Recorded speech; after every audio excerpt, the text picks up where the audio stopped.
దేశం కోసం ప్రాణాలు అర్పించిన గొప్పనేత రాజీవ్ గాంధీ అని, దేశం కోసం వారు చేసిన సేవలు మరువలేనివని హుజురాబాద్ కాంగ్రెస్ పార్టీ నియోజకవర్గ ఇన్ఛార్జి ఒడితల ప్రణవ్ అన్నారు. బుధవారం రాజీవ్ గాంధీ 34వ వర్ధంతి సందర్భంగా కరీంనగర్ జిల్లా హుజూరాబాద్ పట్టణంలోని బస్ డిపో క్రాస్ వద్ద గల ఆయన విగ్రహానికి పూలమాలలు వేసి నివాళులర్పించారు. అనంతరం ఆయన మాట్లాడుతూ, దేశంలో నూతన విద్యా విధానాన్ని తీసుకువచ్చి అందరికీ విద్యను అందించారని, జవహర్ నవోదయ విద్యాలయాలను ప్రారంభించి ప్రతి ఒక్కరికి నాణ్యమైన విద్యను అందించేలా కృషి చేశారని, ఇప్పటికీ టెక్నాలజీ వ్యవస్థ ముందుకు పోతుంది అంటే అది రాజీవ్ గాంధీ తీసుకున్న కృషి అని అన్నారు.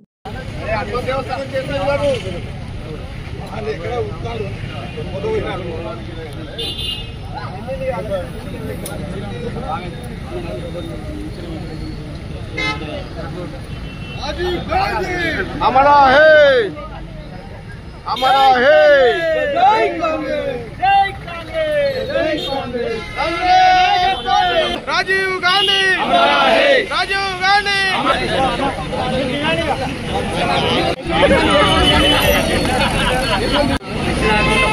राजीव गांधी हमारा है, राजीव गांधी हमारा है।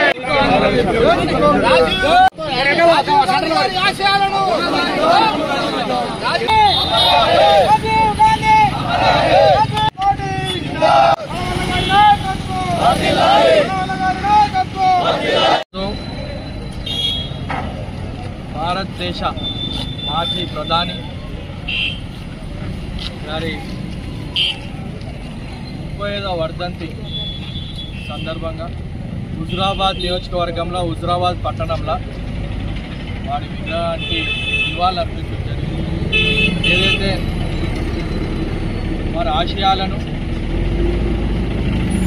వారి ఆలోచన విధానాన్ని ముందుకు తీసుకుపోయే క్రమంలో కాంగ్రెస్ పార్టీ కానివ్వండి, రాష్ట్రంలో రేవంత్ రెడ్డి గారి ప్రభుత్వం కానివ్వండి, దేశంలో కాంగ్రెస్ పార్టీ ఆలోచన విధానం, మరి రాహుల్ గాంధీ గారి ఆలోచన విధానాలని కొనసాగిస్తూ కాంగ్రెస్ పార్టీ ఇళ్ళవేళలా ఆ అడుగుజాడల్లో నడుస్తుందని తెలియజేస్తూ, ఇప్పుడు ఏదైతే ఈ ఐటీ, ఈ టెక్నాలజీ ఇవన్నీ ఇప్పుడు మనం చూస్తున్నామంటే, ఇప్పుడు మీరు తీసే మొబైల్ ఫోన్లో రికార్డింగ్ చేస్తున్నామంటే, ఈ కంప్యూటర్లు వచ్చినాయంటే దానికి పునాది వేసింది ఆనాడు రాజీవ్ గాంధీ అని నేను తెలియజేస్తున్నాను.